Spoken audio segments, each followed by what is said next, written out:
माता भगिनींना सांगतो, पिंपळाच्या पानांचा काढा करून प्यायचं. गर्भाशयातल्या बऱ्यापैकी जे काय तुमच्या तक्रारी आहेत त्या कमी होतात.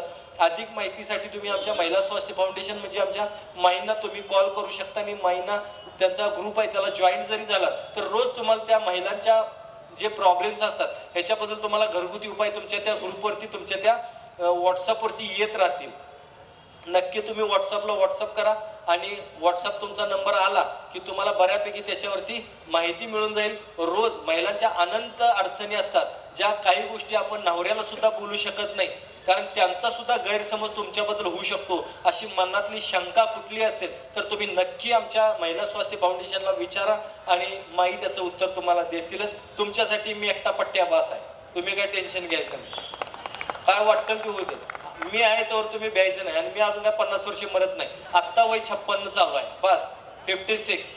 पण कसं आहे अजून राहायला पाहिजे टकाटक, हां चांगलं राहायला पाहिजे, सुंदर दिसायला पाहिजे. नुसतं मुलग्याला म्हणायचं नाही हे मुलगा वयात आला, मुलगा मोठा झाला की वडिलांनी त्याचा मित्र व्हावा. तू त्याचा मित्र वाटायला पाहिजे का नको? तुझं इकडलं छप्पर उडालेलं, पोट सुटलेलं, तो आपला असा उभारणार म्हणून काय रे कुठे गेलतास? ते म्हणते गेलतो. तू बस, तू कसा मित्र होणार बिचाऱ्या? मित्र व्हायचा आहे ना, मित्रासारखं पहिलं दिसायला पाहिजे, टकाटक राहायचं आहे, हँडसम राहायचं. मी आहे तुमच्या सोबत, हँडसम राहायचं आहे ना, चांगलं दिसावं असं वाटतंय की नाही सगळ्यांना? एक गोष्ट सांगतो फक्त करायची, केळीची साल घ्यायची, केळीची साल. सगळ्यांना चेहरा सुंदर दिसावं वाटतंय की नाही? माता भगिनीने केलं तरी चालेल पण माझ्या मित्रांसाठी खास. रिंकल्स वगैरे सगळ्या निघून जातात, एकदम फ्रेश दिसायला लागतोय.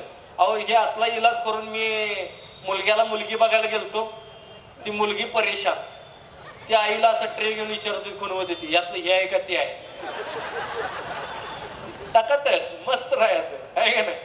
तर बघा, केळीची साल घ्यायची, त्याच्यात लिंबू पिळायचा, त्याच्यात थोडीशी तुरटी घालायची, थोडा खायचा सोडा घालायचा. 4च कंटेचा, लिंबू, खायचा सोडा आणि तुरटी आणि केळीची साल, हे 4 गोष्टी घ्यायच्या. मिक्सरला लावायचं, थोडंसं पाणी शिंपडलं तर चालतंय किंवा दूध शिंपडलं तरी चालेल. दूध जरासं टाकलं तर चमचाभर दूध घातलं तरी चालतंय. ह्याचं मस्तपैकी पेस्ट करायची, चेहऱ्याला लावायची, 10 मिनिटं थांबायचं, 10 मिनिटांना धुवून टाकायची. 10 मिनिटात जर नाही फरक पडला ना चेहऱ्यामध्ये तर तुमची सगळी ट्रीटमेंट मी फुकट करून द्यायची. चॅलेंज केसा करून बघा. एवढ्या गोष्टी, अशा खूप साऱ्या गोष्टी आहेत जे आपण करू शकतोय. असं खूप इलाज आहे. फक्त कसं तरुण राहावं, सुंदर दिसावं, कुठलाही आजार नसोय, आपल्याला कुठलाही आजार नसावा असं जर वाटत असेल तर सगळ्यात महत्त्वाच्या 2-3 गोष्टी फक्त पाळायच्या. पहिली गोष्ट, किडनी सांभाळा. मी पाया पडतो तुमच्या. हल्ली किडनीचं जे वाढत चाललंय ना, हे क्रिएटिन लेवल एवढं झालं तेवढं झालं, एकेकाला त्रास काहीच नसतोय, फक्त क्रिएटिन लेवल वाढत चाललंय. आणि शुगरच्या पेशंटमध्ये जास्त दिसतं बरं का. शुगरचे पेशंट आहेत ना यांच्यामध्ये क्रिएटिन लेवल वाढलेलं दिसतं. तर तुम्ही घरगुती उपाय करा बघा, क्रिएटिन लेवल पण कमी येईल आणि तुमचं शुगर पण कमी येईल. आणि जर काय वाटलं तर एकदा प्लीज तुम्ही सगळ्यांना माझ्या इथं नाडी परीक्षण करायची, एकही नया पैसा आम्ही रुपया घेत नाही बरं का. फुकट नाडी परीक्षण करून देतो आम्ही.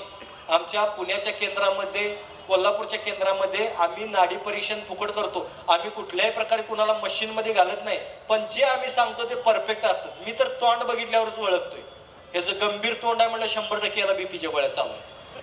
हसलंच नाही कधी तर सदा नि कदा. हे लय असतंय, हे डाएट बीट पाळतात नाही, गोड खात नाही हो, शुगरचा त्रास आहे. आंबट खात नाही हो, कोलेस्ट्रॉल, जरा हृदयात त्रास आहे, जरा पित्ताचा त्रास आहे. तिखट खात नाही, ब्लॉकेजेस आहे. मग तुझ्या बायकोन तुला काय गवत आणून घालावं का रोज? काय घालावं? खायचं पियाचं मजेत राहायचं बघा, बस. काय टेन्शन घ्यायचं नाही. तर साधी गोष्ट सांगतो, किडनी सांभाळा, पाया पडतो. आणि हे कुठल्या गोष्टीला घाबरू नका. ते शुगरमध्ये असं झालं तर तसं आम्ही आहे म्हणून सांगितलं ना, काही टेन्शन घ्यायचं नाही. तर छोटासा कांदा घ्यायचा, चिरायचा, छोटासा कांदा घ्यायचा, चिरायचा आणि तो साधारण 3 ग्लास पाण्यात टाकायचं. आटवून 1-1.5 ग्लास हे पाणी करायचं. तर कांद्याचं पाणी आटवून 1-1.5 ग्लास करायचं मंद आचेवरती, वस्त्रगाळ करायचं आणि हे पाणी प्यायचं. 4 दिवस केला तर तुम्हाला कमीत कमी 3 महिने मागं वळून बघायची गरज लागत नाही.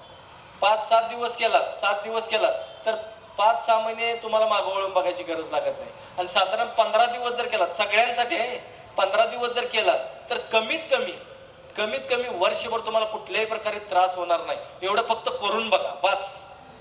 हे बरीच लोक पुरुषांच्या मध्ये जास्त असतंय, युरिन फोर्सनं होतच नाही हो, अटकलीच जाते हो, असंच आहे हो, तसंच आहे हो, मूतखड्याचा त्रास आहे हो. अहो साहेब, हे सगळं कसं आहे, एजनुसार काही सूत्र आपली लूज होत जातात, त्यानुसार असतं ते. आता मला उघड बोलायला लावू नका, तुम्ही फोन करा, मी तुम्हाला सांगतो वाटलीच काय असतं ते. हे प्रत्येकाला लय हाऊस असते, आणि जर हाऊस असेलच तर हे इलाज करून बघा.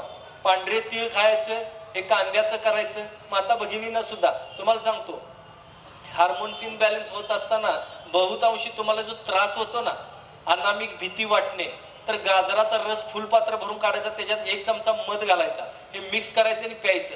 ज्या दिवशी प्याल त्याच्या 3ऱ्या दिवसापासून, म्हणजे हे चालूच ठेवायचं. 21 दिवस, 31 दिवस, 3 महिन्यापर्यंत तुम्ही करू शकता. हे जर केलात ना, तुम्हाला अनामिक भीती आहे ना, 3ऱ्या दिवसापासून अनामिक भीती बंद होऊन जाते. हृदयाची धडधड वाढणे, अचानक दचकणे, हृदयाची धडधड वाढते. बघा, कुणाचा तरी ऍक्सिडेंट झालं असून ते ऐकून तुम्हाला प्रेशर येतं. हे गाजराचा रस फुलपात्र भरून काढायचं आणि त्याच्यात 1 चमचा मध घालून हे प्यायचं बस. कांदा बारीक चिरायचा, एकदम कांदा बारीक चिरायचा आणि मधात मिक्स करून खायचा बस. त्यानं सुद्धा तुम्हाला हृदय चांगलं ठेवायचं आहे. हृदय चांगलं ठेवायचं आहे, फक्त कोणाला तर द्यायचं नाही. नाहीतर हे एक माझे मित्र असे आहेत ना, कॉलेजमधलं लव अजून रडत्यात. नाही रे म्हणतात, तिच्या बरोबरच व्हायला पाहिजे. तर काय सांगू, जिच्या बरोबर केलंयस तिच्या बघ की 2 मुलं झालीत हिच्या बरोबर, तरी तिचीच आठवण काढून रडत असते. हे काय नाही, कॉलेजमधलं लव हे कसं असं प्रेम प्रकरण मला जरा डेंजरच वाटते खरं सांगायचं तर. जीवापाड ज्याच्यावर प्रेम करतोय ना, तीच जीव खात्यात बघा, तीच जीव खात्यात. त्यांना कमजोरी माहिती असते, त्यामुळे ती सोडून जातात, लग्न होत नाही, आणि मग त्याचा त्रास करून का नाही हे दारूच्या नशेत जाते. काय आहे, अशा लोकांना सोडलेलं सगळ्यात भारी असतं बरं का. तुम्हाला खरं सांगतो, ही कधी आयुष्यभर तुम्हाला चांगलं ठेवत नाही. जे आहे ना सोबत त्यांचा विचार करा. मी पाया पडतो. नवरा बायकोंचं असंच असते, नातं खूप चांगलं असते, पण नवरा बायकोवर जोक मारतोय, बायको नवऱ्यावर जोक मारते. हे बंद करायचं. तुम्ही खरंच म्हणू नका की आमच्या याला कोणी गंडवू शकते, हे म्हणू नका. कारण त्याची किंमत तुम्हाला कधी कळणार आहे माहिती आहे, ज्यावेळेस तू मरल त्यावेळेस. मेलत ना, खरं सांगतो, हे तुम्हाला लय झालं ना, 10-12 दिवस काय वाटत नाही, घरात सगळे असतात 10-12 दिवस. आणि ह्यांचं कसं असतं माहिती आहे, नवरा मेला म्हणून ग बसत नाही, रडायचं, हू म्हणून रडायचं, माझा असा गणी, माझा तसा गणी, अमुक गणी, तमुक म्हणायचं. किती रडा, किती रडा. मला सांगा, शपथ देऊन सांगायचं, जी रडलीत ती उपाशी राहिलीत का? नवरा मेलेली बाई कोण उपाशी राहिली सांगा? म्हणली का नाही कधी शेजारची, असू दे पोराकडे बघून 2 घास खा, 4 घास खाती, आमटी मागून मागून घेते. ही परिस्थिती आहे. आणि यांचं काही कार्यकर्त्यांचं बघायला नको. बायको मेल्यावर लगेच मित्रांना म्हणला गपच, नाही रडू नको, माझ्या ओळखीतली आहे हे गपच. त्याला तेवढंच पाहिजे असतंय. आल्याबरोबर तिकडनं बायकोला पुचवून येतं ना येते तो रे फोन करता, मगाशी काहीतरी म्हणत होता, जरा घरापर्यंत येऊन जा. यानं पुढची जुळणी लावलीच, तुम्ही फोटोतच.